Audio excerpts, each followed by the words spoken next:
Hello friends, welcome to my YouTube channel. ये रिश्ता क्या कहलाता है अपकमिंग एपिसोड के अपडेट आपके लिए लेकर आई हूँ। वीडियो शुरू करने से पहले मेरी आप लोगों से एक छोटी सी रिक्वेस्ट है, प्लीज़ वीडियो को हाइप कर देना एंड चैनल को सब्सक्राइब कर देना। Thank you. अरमान अवीरा से कहता है कि मैंने सुनवाई के लिए कल की तारीख ले ली है, मैं अपने पूरे दम से ये केस लड़ूंगा और जीतूंगा। अवीरा घबरा जाती है और कहती है कि मायरा को लगता होगा कि मैं कातिल हूँ, मैं अपनी बेटी का सामना नहीं कर पाऊंगी। अरमान अवीरा को लेटर देता है और कहता है कि मायरा को तुम्हारे बारे में क्या लगता है, वह उसने इसमें लिखा है, ये पढ़कर तुम्हें अच्छा लगेगा। अरमान अवीरा को बताता है कि मायरा तुम्हें सिर्फ अपनी माँ मानती है, जो कभी किसी का बुरा नहीं कर सकती। मायरा अपनी माँ का बेसब्री से इंतजार कर रही है। यह सुनकर अवीरा अरमान के गले लग जाती है। अरमान अवीरा के सिर पर हाथ रखता है। तभी वह नोटिस करता है कि अवीरा को बुखार है। अवीरा कहती है कि मैं ठीक हूँ। अरमान कहता है कि मैं इंस्पेक्टर को तुम्हें दवाई देने के लिए कहूँगा।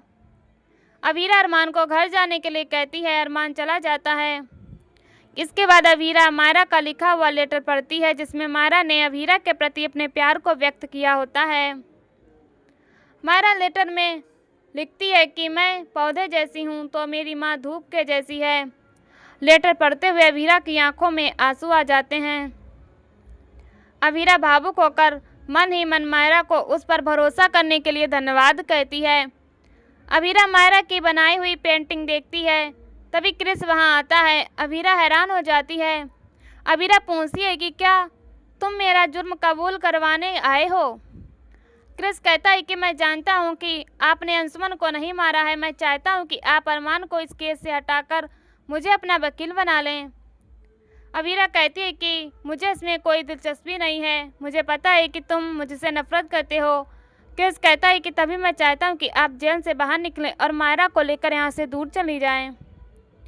इसी बीच क्रिस मन में सोचता है कि अरमान अवीरा को ढूंढने उसके पीछे चला जाएगा और पोदार हाउस और फर्म मेरे पास आ जाएंगे। क्रिस कहता है कि आप तान्या के सामने जाएंगी तो वह दुखी हो जाएगी, इसीलिए आप इन पेपर्स पर साइन कर दीजिए और मुझे इस केस को लड़ने दीजिए। अवीरा पेपर लेकर कहती है कि तुम तान्या को सच बता दो कि मैंने कुछ नहीं किया है।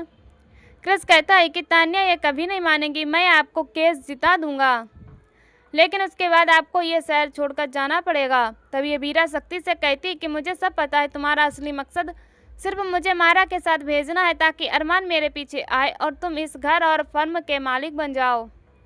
क्रिस हैरान होता है। इधर अरमान अवीरा के केस के लिए तैयारी कर रहा होता है। गीतांजलि उसे डिनर के लिए बुलाती है, लेकिन वह साफ मना कर देती है। गीतांजलि कहती है कि मैं स्टडी रूम में खाना लेकर आ जाती हूँ, हम वहाँ साथ में खा लेंगे। लेकिन अरमान कहता है कि मेरे पास खाने का भी टाइम नहीं है, मेरे लिए ये केस सबसे ज़्यादा ज़रूरी है। अगर कल मैं ये केस नहीं जीता तो मेरी बच्ची अपनी माँ से हमेशा के लिए दूर हो जाएगी। अवीरा की बेल मेरी सबसे बड़ी प्योरिटी है, तुम्हारे साथ खाना खाना मेरी प्योरिटी नहीं है। ये तुम सुनकर गीतांजलि स्तब्ध रह जाती है। दूसरी तरफ अवीरा क्रिस को पेपर वापस दे देती है। क्रिस अवीरा को मायरा के नाम से मैनिपुलेट करने की कोशिश करता है, लेकिन अवीरा समझ जाती है और कहती है कि तुम मायरा के आंसुओं का वास्ता देकर मुझे मैनिपुलेट करने की कोशिश मत करो। क्रिस कहता है कि मैं आपको गारंटी देता हूँ कि मैं आपको जेल से बाहर निकाल दूंगा। अवीरा कहती है कि तुम्हारी गारंटी से ज़्यादा मुझे अरमान पर भरोसा है। क्रिस चेतावनी देता है कि आप फिर से वही 7 साल पुरानी गलती कर रही हो, अरमान फिर से आपका भरोसा तोड़ देगा। लेकिन अवीरा पूरे विश्वास से जवाब देती है कि अरमान मेरी बेल जरूर करवाएगा, वह मायरा के लिए कुछ भी कर सकता है। क्रिस मुस्कुराता है और वहाँ से चला जाता है। दूसरी तरफ अरमान केस की सुनवाई के लिए सबूत तैयार कर रहा होता है। वह देर रात तक काम कर रहा होता है। अरमान अपनी तरफ से पूरी मेहनत कर रहा होता है। दूसरी तरफ अवीरा मायरा की पेंटिंग देखकर कहती है कि कल यह ड्राइंग सच हो जाएगी, मुझे अरमान पर पूरा भरोसा है। दूसरी तरफ वृद्धा अरमान को व्यस्त देखती है और टेबल में से दवाई लेकर सोचती है कि आज मुझे अवीरा की चिंता में नींद नहीं आने वाली, इसीलिए मुझे यह नींद की गोली लेनी ही पड़ेगी। वह गोली खा लेती है और चली जाती है।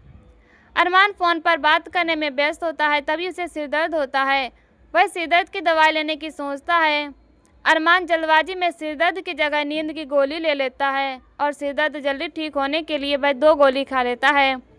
इसके बाद अरमान काम करने लगता है तो उसे नींद आने लगती है, लेकिन वह खुद को जागते रहने की कोशिश करता है। अरमान बहुत कोशिश करता है लेकिन अचानक वह सो जाता है। अगली सुबह इंस्पेक्टर अभीरा को सुनवाई के लिए लेकर जाने लगते हैं। वह अभीरा की चोट देखकर पूछता है कि क्या आपको फिर से पट्टी करने की ज़रूरत है। अभीरा दुखी होकर कहती है कि मुझे सिर्फ अपनी बेटी की ज़रूरत है। वह जाने लगती है और भगवान से प्रार्थना करती है कि आज अरमान उसका भरोसा ना तोड़े। दूसरी तरफ अरमान सो रहा होता है, तभी कावेरी और विद्या उसे जगाने के लिए आती हैं। वे दोनों उसे जगाने की बहुत कोशिश करती हैं लेकिन अरमान नहीं उठता। इसी बीच कावेरी और विद्या को पता चलता है कि अरमान ने नींद की गोलियां ली हैं। विद्या परेशान हो जाती है। वे दोनों अरमान को जगाने की कोशिश करती हैं। इधर कोर्ट में क्रिस अपने वकील को समझाता है कि उसे किसी भी हाल में आज ही फैसला करवाना है। इधर अभीर अरमान का इंतजार कर रहा होता है। अभीर को चिंता का कारण पूछते तो अभीर बताता है कि मैं अरमान को बहुत बार कॉल कर चुका हूँ लेकिन उसने कॉल नहीं उठाया। अभीरा कहती है कि वह शायद गाड़ी चला रहा होगा, जल्द ही आ जाएगा। अभीरा कियारा को कॉल करता है। इसी बीच कोर्ट में जज आ जाती हैं। अभीर कियारा से कहता है कि जज आ गई हैं लेकिन अरमान अभी तक कोर्ट नहीं पहुंचा है। दूसरी तरफ कावेरी और विद्या परेशान होती हैं, तभी कियारा अरमान के ऊपर पानी डालती है और उसे जगाती हैं। अरमान समय देखकर घबरा जाता है। उसे एहसास होता है कि वह लेट हो गया है। कावेरी से तुरंत कोर्ट जाने के लिए कहती हैं। दूसरी तरफ कोर्ट रूम में जज अभीरा से उसके वकील के बारे में पूछते हैं। अभीरा भरोसे से कहती है कि मेरा वकील जल्द ही आ जाएगा। वह कुछ देर इंतजार करने के लिए अनुरोध करती है। जज कहती है कि अगर अगले 10 मिनट में आपका वकील नहीं आया तो आपके केस की सुनवाई अगले महीने होगी। जज उससे वकील बदलने की सलाह देती है। अभीरा पूरे विश्वास के साथ कहती है कि मुझे पूरा भरोसा है कि अरमान सही समय पर ज़रूर आएगा। दूसरी तरफ अरमान घर से निकल रहा होता है। कियारा कहती है कि मैं गाड़ी चलाऊंगी, आप केस पर ध्यान दो। इसी बीच मायरा आती है और अरमान को दही चीनी खिलाती है। वह कहती है कि आज आपका बहुत ज़रूरी टेस्ट है, आपको इस टेस्ट में जीतना है। अरमान कहता है कि पार्टी की तैयारी शुरू कर दो क्योंकि आज आपकी माँ घर वापस आने वाली हैं। इसके बाद अरमान और कियारा वहाँ से निकल जाते हैं। दूसरी तरफ अभीरा बेचैन हो जाती है। अभीरा सोचता है कि 10 मिनट पूरे होने वाले हैं लेकिन अरमान अभी तक नहीं आया। जज कहते हैं कि 10 मिनट ख़त्म हो चुके हैं। अभीरा कहती है कि अभी 30 सेकंड बाकी हैं। जज कहती है कि अगर 30 सेकंड में आपके वकील नहीं आए तो अगले कुछ महीने आपको जेल में काटने पड़ सकते हैं।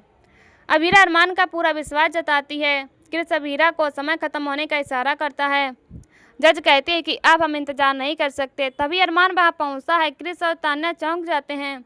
अभीर और अभीरा खुश होते हैं और इसी के साथ एपिसोड खत्म हो जाता है। अगले एपिसोड में देखने को मिलेगा कि जेल में अभीरा का अपमान किया जाता है और उसे बर्तन धोने के लिए कहा जाता है। एक औरत उसे डराते हुए कहती है कि अब तू यहाँ से कभी बाहर नहीं जाएगी, अब तेरी लाश ही यहाँ से बाहर जाएगी। दूसरी तरफ अरमान अभीरा को याद करता है और कसम खाता है कि मैं अभीरा को किसी भी हाल में जेल से छुड़वाऊंगा। और यहीं पर एपिसोड खत्म हो जाता है। ऐसी वीडियो देखने के लिए हमारे चैनल को सब्सक्राइब करें, वीडियो को हाइप करें और हमें कमेंट में बताएं वीडियो कैसे लगे। तब तक के लिए बाय बाय।